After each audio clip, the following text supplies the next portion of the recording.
Aujourd'hui, on va essayer de comprendre pourquoi votre maison peut prendre feu à cause de l'électricité et comment éviter ça. Et plutôt que vous faire que du blabla théorique, on va plutôt faire des expériences et tout faire cramer. Alors attention, c'est de l'électricité, ça peut être très dangereux.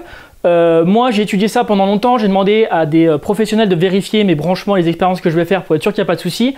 Là tout mon système de bureau est isolé, je suis isolé aussi du sol, j'ai un extincteur à portée de main au cas où ça tourne mal. Voilà, j'ai des gants aussi, j'ai des lunettes, donc pour les trucs dangereux, il n'y a pas de souci, j'ai bien vérifié. Donc faites pas n'importe quoi chez vous, refaites pas forcément ce que je fais parce que ça peut être dangereux. Donc dans une installation classique de maison, on va retrouver ce genre de tableau électrique.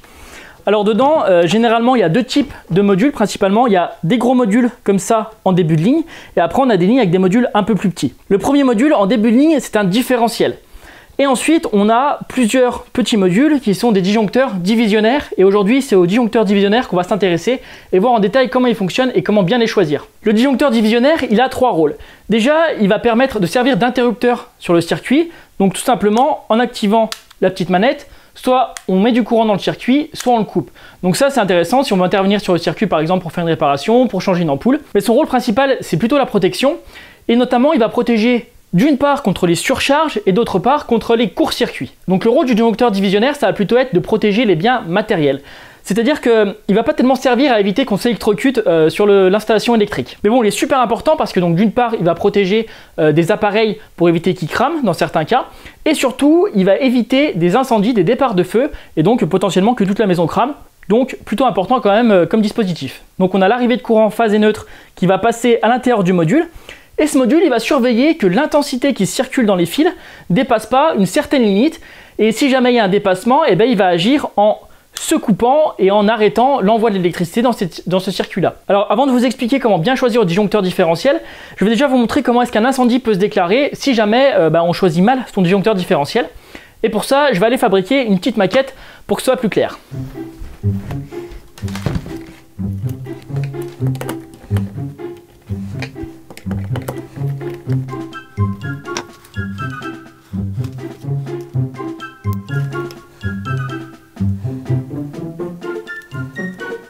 Ok, donc là ce que j'ai fait, c'est que j'ai fait un circuit miniature, donc je vais avoir mon arrivée électrique par ici, qui passe par un disjoncteur là qui est de 2 ampères, qui va protéger normalement jusqu'à 2 ampères. Ensuite, à la sortie de ce disjoncteur divisionnaire, je passe par mes fils.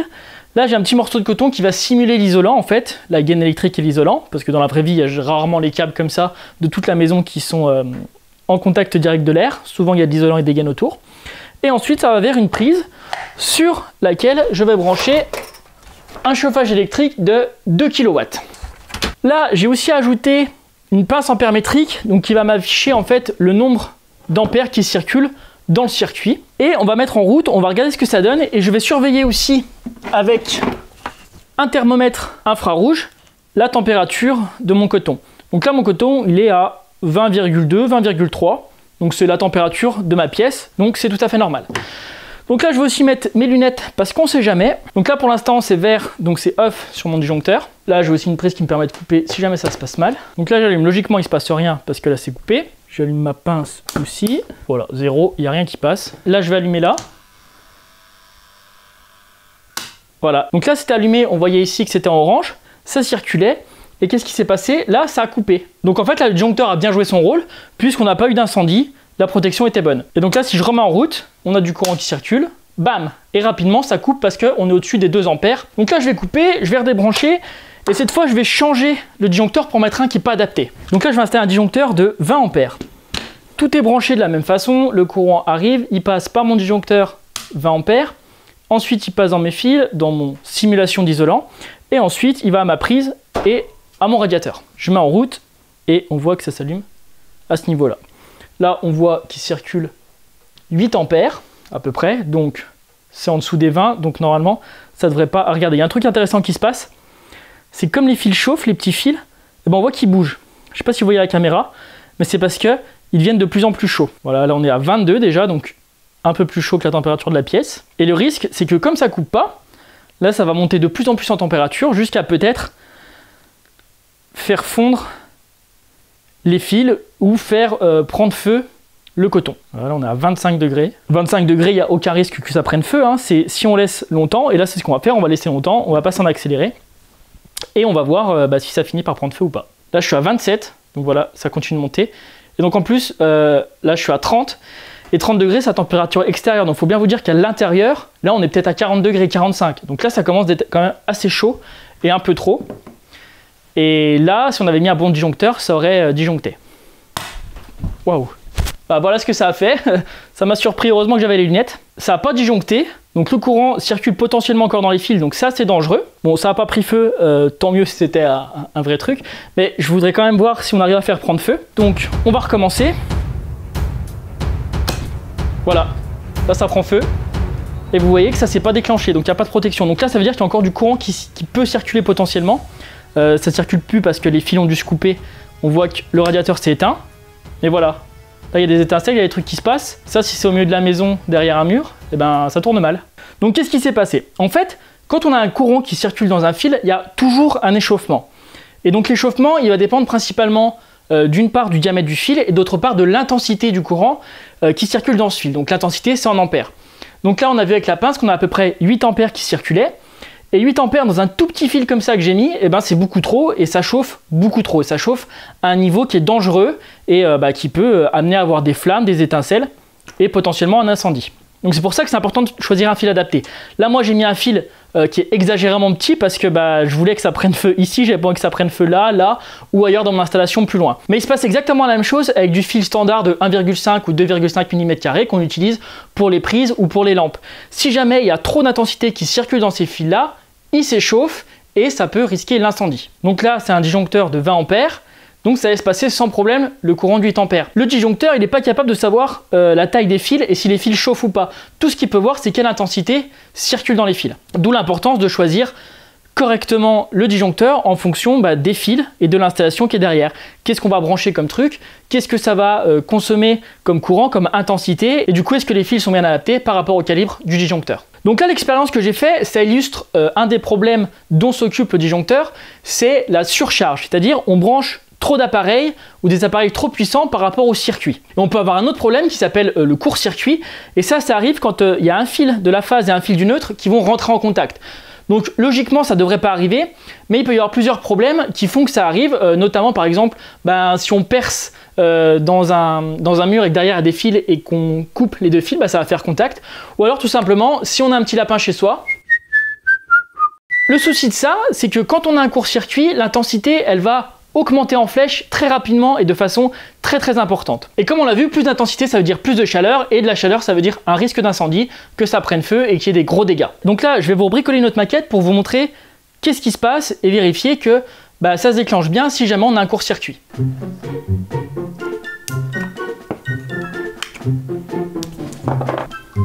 Donc à peu près le même principe qu'avant, j'ai le courant qui arrive, qui passe par mon disjoncteur divisionnaire, qui va hop ici deux fils jusqu'à mon radiateur. Il y a juste là j'ai pris deux fils que j'ai dénudés, donc comme si il y avait un petit animal qui avait mangé les fils, ou comme si parfois ça s'abîme par exemple contre un mur en pierre ou des choses comme ça. Normalement quand je vais mettre en route ça va pas se couper parce qu'il n'y a pas de court-circuit, donc le radiateur va s'allumer. Par contre après je vais pousser pour mettre en contact les deux fils ici, là ils sont en contact, rien se passe parce que c'est pas branché évidemment. Je branche là, j'allume là, ça truc en plastique isolant, je suis isolé, tout est isolé. J'allume, radiateur s'allume, là on voit qu'il passe encore 8 ampères et quelques, et là je vais pousser les fils. Voilà, là ça s'est bien déclenché, donc ça a coupé le courant. Instantanément, dès que ça a été en contact, il n'y a pas eu de délai comme tout à l'heure, où voilà, ça mettait 5-10 secondes avant de couper quand c'était en surcharge. Là le court-circuit c'est vraiment instantané, c'est tout de suite. Et c'est important que ça soit vraiment instantané parce que ce qu'il faut savoir c'est qu'un court-circuit, l'intensité peut monter tellement haut que même une seconde, en fait c'est trop long, et en une seconde ça a le temps de beaucoup chauffer et de déclarer un incendie. Et si vous êtes comme moi, vous vous demandez sûrement qu'est-ce qu'il y a à l'intérieur de ce petit boîtier, comment est-ce que ça détecte la surcharge, comment est-ce que ça détecte le court-circuit. Et ce que j'ai envie de faire c'est d'en ouvrir un et puis de voir si on peut le faire fonctionner ouvert pour voir vraiment ce qui se passe dedans quand on met de la surcharge ou quand on fait un court-circuit.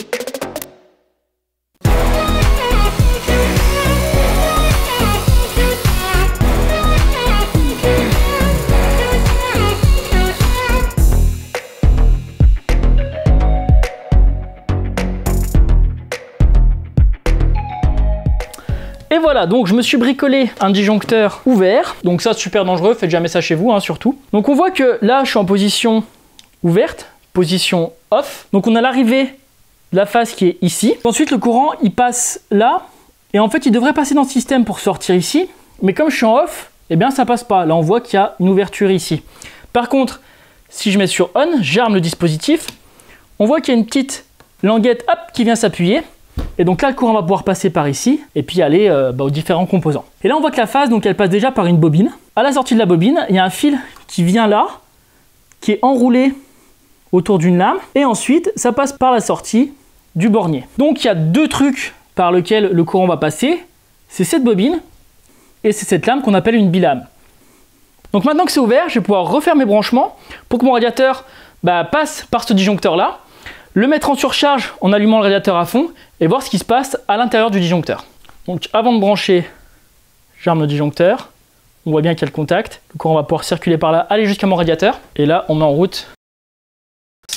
Hop, voilà, on voit que ça s'est déclenché. Là, ça s'est bien mis sur off et on voit que ça s'est ouvert ici. Donc vous avez peut-être vu, il y a un petit morceau de métal qui s'est tordu petit à petit au fur et à mesure et qui a déclenché un mécanisme. Et le principe, c'est que cette lame, elle va se tordre en fonction de la surchauffe. Donc ça veut dire indirectement en fonction de l'intensité qui circule dans le circuit. Donc plus on va avoir d'intensité, plus ça va se déformer. Et donc comment on sait que ça va se déformer, surtout que ça va se déformer dans le bon sens pour venir déclencher le mécanisme qui ouvre le circuit?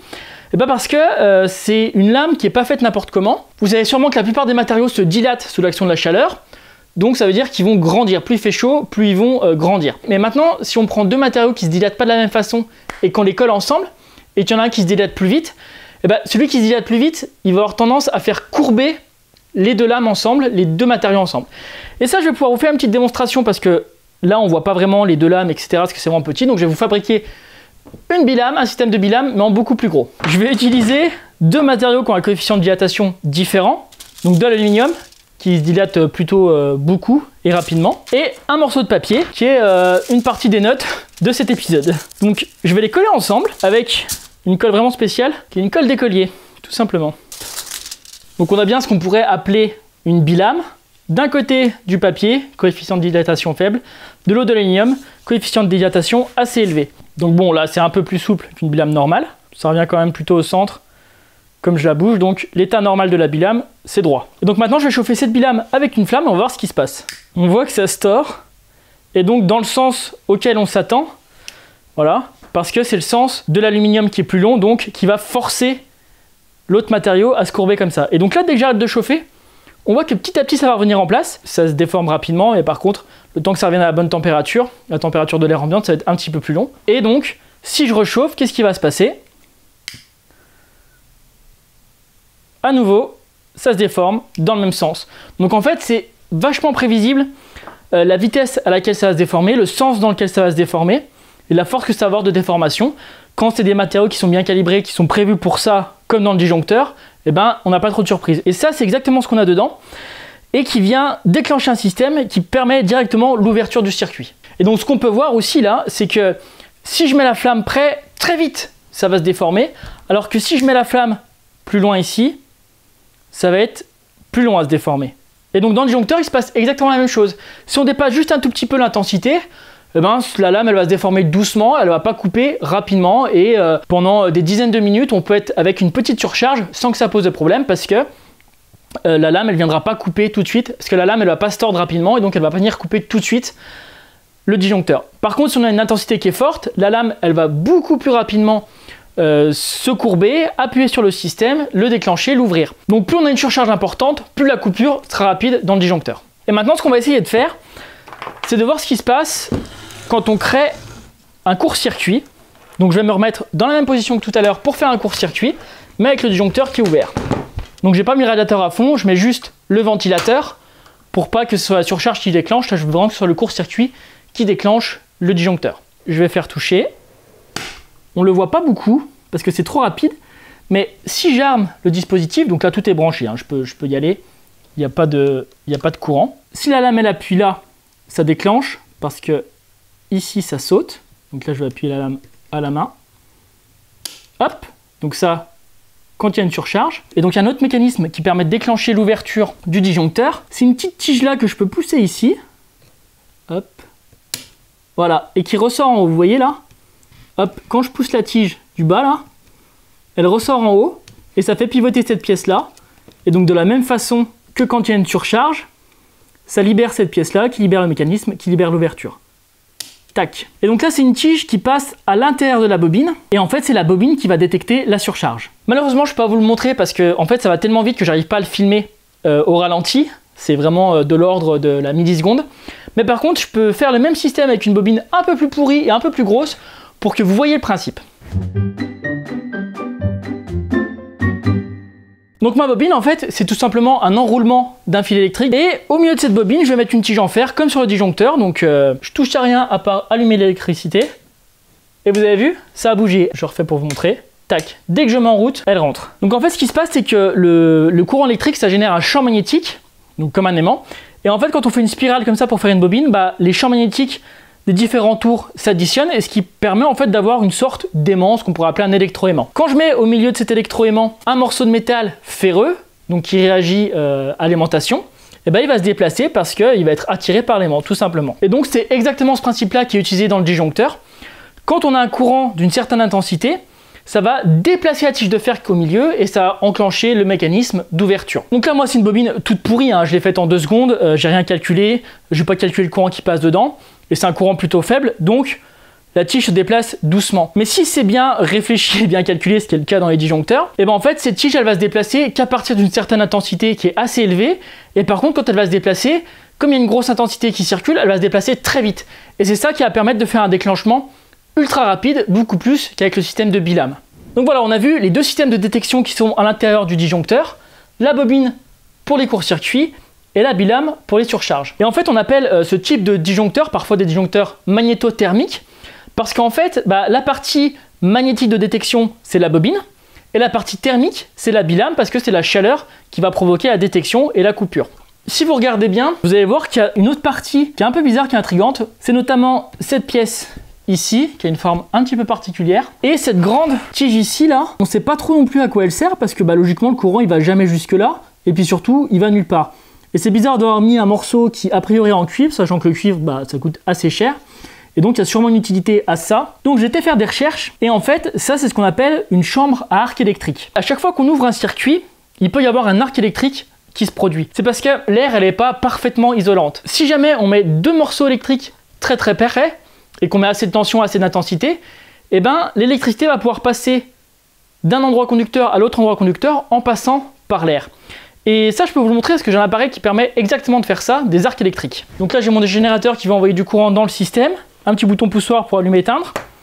Ça, on s'en fiche. L'important, c'est qu'il y a du courant plus et moins qui va circuler dans ces fils, qui va aller jusqu'au bout ici. Et donc là, le circuit, en fait, il est ouvert, il n'est pas fermé. Et on va voir que malgré ça, eh bien, le courant arrive à passer. Et donc ça, en fait, ça arrive à chaque fois qu'on ouvre un circuit. Parce qu'on passe jamais de « il y a un contact » à « il n'y a pas de contact très loin ». Que ce soit un interrupteur, que ce soit un disjoncteur ou peu importe, dès qu'on ouvre un circuit, il y a un moment où on va avoir une très fine couche d'air et où le courant, peu importe généralement l'intensité et la tension, si on est très près, il va pouvoir y avoir un arc électrique. Et ce qu'il faut savoir avec les arcs électriques aussi, c'est que ça pose 2 soucis dans un disjoncteur. Premièrement, c'est souvent des températures très élevées, donc ça peut endommager l'intégrité du disjoncteur, par exemple faire fondre des petites pièces en plastique qui seraient fragiles.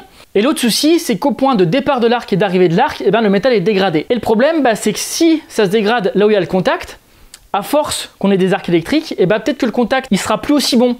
Et donc ça va poser des problèmes de sécurité parce que peut-être déjà soit le courant passera plus du tout, donc ça c'est un problème parce que le disjoncteur sera fichu, ou soit le courant va pas passer de la même façon, ça peut créer des échauffements, ça peut aussi créer des incendies, donc c'est un souci. La chambre à arc électrique, elle permet en fait de dissiper cet arc électrique. Quand on va ouvrir là, la forme de la chambre va faire que l'arc va être poussé vers le haut, va suivre cette partie métallique là en cuivre qui a priori servait à rien, elle sert à ça, elle sert à conduire l'arc.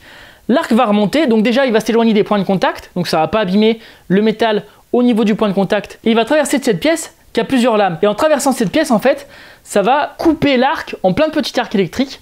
Il va avoir moins de puissance, donc il va faire moins de dégâts, et il va se couper plus naturellement, plus vite. Donc ça s'accélère la chambre arc électrique. Toute cette partie-là, c'est quand c'est ouvert, notamment en cas de coupure et de surintensité, ça fait remonter l'arc pour le couper rapidement et pour éviter les dommages. Il y a une autre petite partie qui m'a intrigué quand j'ai ouvert le disjoncteur, c'est que là il y a une petite vis que je peux tourner avec une petite clé comme ça et qui va venir pousser cette lame là. Et en fait ce qu'on remarque, c'est que quand je pousse ici, ça fait descendre ma bilame, elle va se rapprocher du point de contact. Et si je dévisse, au contraire, elle va s'écarter un peu. Et donc en fait ça c'est tout simplement une vis de réglage qui permet vraiment de calibrer correctement le disjoncteur. Mais ça, c'est pas à nous de le faire en tant qu'utilisateur du disjoncteur, c'est le fabricant qui vérifie au moment de la fabrication, qui règle pour que la détection soit dans les courbes par rapport aux normes et par rapport à ce qu'il indique lui sur son disjoncteur. Alors il y a un autre truc qui m'intrigue et que j'ai lu, qui était un peu des rumeurs et je savais pas trop si c'était vrai ou pas, donc là on va pouvoir le vérifier maintenant que c'est ouvert. C'est le fait que si jamais on force le maintien en position ouverte et qu'on a un court-circuit, ça coupe quand même l'électricité, ou est-ce que si on force en position, le courant continue de circuler et ça peut être dangereux. Alors évidemment, il ne faut jamais faire ça. Si le disjoncteur se coupe, c'est qu'il y a une bonne raison, donc surtout ne pas essayer de le forcer en position, mais trouver d'où vient le problème et résoudre ce problème-là. Donc je maintiens ici en route poussée, pour pas que ça puisse revenir, l'interrupteur, et là je simule un court-circuit, hop, et on voit que ça s'est ouvert ici, alors que j'ai toujours le bouton en position forcée, ouverte, pour que le courant puisse passer. Donc effectivement, par rapport à ce que j'avais lu, c'est bien ça, on ne peut pas, de l'extérieur, chanter le système de détection. Et ce que je trouve intéressant, assez ingénieux, c'est que ça casse pas le système en fait. Ça se coupe naturellement, et quand je vais relâcher, ça va revenir à sa position normale, et je vais pouvoir réarmer le système. Mais encore une fois, c'est pas une raison pour forcer le maintien de l'interrupteur, c'est une très mauvaise idée de faire ça. Donc là maintenant, on sait exactement toutes les pièces à quoi elles servent dans le disjoncteur, on a vraiment une vision assez précise de comment ça marche et ça va nous permettre de discuter un petit peu plus facilement et de comprendre mieux les choix pour choisir le bon disjoncteur. Donc en fait il y a deux choses qui sont vraiment importantes à prendre en compte quand on choisit un disjoncteur. Premièrement, c'est l'intensité nominale, c'est-à-dire quel est le courant normal qu'on va vouloir laisser passer à travers ce disjoncteur là. Donc là par exemple j'ai un disjoncteur qui est noté 20 pour 20 ampères, ça veut dire que lui va surveiller qu'on reste la plupart du temps en dessous des 20 ampères dans le circuit et que si on dépasse 20, 21, 25 ampères, et ça soit assez court. Et si jamais ça dure trop longtemps, qu'on est au-dessus de 20 ampères, ça va couper parce que ça va être une surcharge. Et puis il va aussi permettre de détecter des courts-circuits qui sont largement supérieurs à 20 ampères. Donc ça, c'est ce qu'on appelle le calibre du disjoncteur ou l'intensité nominale du disjoncteur. Et il faut savoir qu'il n'existe pas des milliers en fait, il y a des normes, donc généralement ça va être 2 ampères, 10 ampères, 16 ampères, 20 ampères ou 32 ampères. En tout cas, c'est ce qui est le plus courant dans les maisons domestiques de monsieur et madame tout le monde. Et donc si jamais on a un circuit dans lequel, par exemple, va circuler 8 ampères, on va mettre un disjoncteur juste au-dessus, le calibre le plus proche au-dessus, donc là ce serait 10 ampères. Si on met un calibre en dessous, donc ça serait par exemple 2 ampères, tout de suite ça disjoncterait, on aurait le problème. Donc prendre le calibre directement au-dessus. Et comme j'ai expliqué en début de vidéo, la taille des fils va avoir son importance parce que plus un fil va être fin, plus il va chauffer vite. Donc par exemple, si on prend un disjoncteur de 32 ampères, ce qui est déjà un bon gros disjoncteur, on va surtout pas utiliser juste du fil d'1,5 parce que le fil risque de chauffer, de fondre et de provoquer des incendies avant qu'on atteigne les 32 ampères et donc avant que le disjoncteur se coupe. Il y a des tableaux qui sont dans la norme et qui disent que avec tel disjoncteur, on peut utiliser du fil de telle ou telle section. Donc l'avantage, c'est qu'il n'y a pas besoin de faire des calculs savants pour savoir quelle section de fil on utilise par rapport au disjoncteur. Et puis on va aussi trouver des tableaux qui vont nous dire, pour brancher un ballon d'eau chaude par exemple, c'est un disjoncteur de 32 ampères et c'est du fil de 6 mm². Donc ça c'est pour le calibre du disjoncteur divisionnaire. Mais il y a un autre truc qui est à prendre en compte qui peut être important, c'est ce qu'on appelle la courbe de déclenchement. Il y a plusieurs courbes de déclenchement qui existent. Il y a B, C et D qui sont les plus courantes et qu'on peut retrouver potentiellement dans une maison. Et en fait, ça indique à partir de quel seuil on va considérer que c'est un court-circuit et on va déclencher le disjoncteur et couper. Alors on pourrait se dire que par sécurité, dès que l'intensité est haute, on coupe, c'est ce qui est le plus sûr. Mais le problème c'est qu'il y a des appareils, notamment les moteurs, qu'on a besoin pour démarrer d'un gros pic d'intensité. Ça va être très très court, mais ça va être juste pour se lancer, pour passer de la vitesse 0 à un début de vitesse. Ça demande énormément d'énergie et d'intensité. Et donc on va avoir un pic d'intensité. Si on utilise des disjoncteurs qui sont trop sensibles, dès qu'on met le moteur en route, lui il pense que c'est un court-circuit, il coupe et donc le moteur démarre pas, le circuit ne démarre pas et on ne peut pas se servir du système. Alors qu'une fois que le moteur est lancé, par exemple au bout de quelques millisecondes, on aura retour à une intensité normale et en fait ça n'aura pas été dangereux d'être pendant quelques millisecondes dans le cas d'une surintensité parce que ce sera rapide et ça sera que dans le moteur que ça sera produit et donc il n'y aura pas de risque de surchauffe ou d'incendie ailleurs dans le circuit. Donc pour savoir à quelle courbe correspond le disjoncteur, en fait c'est la lettre qui est marquée avant le calibre.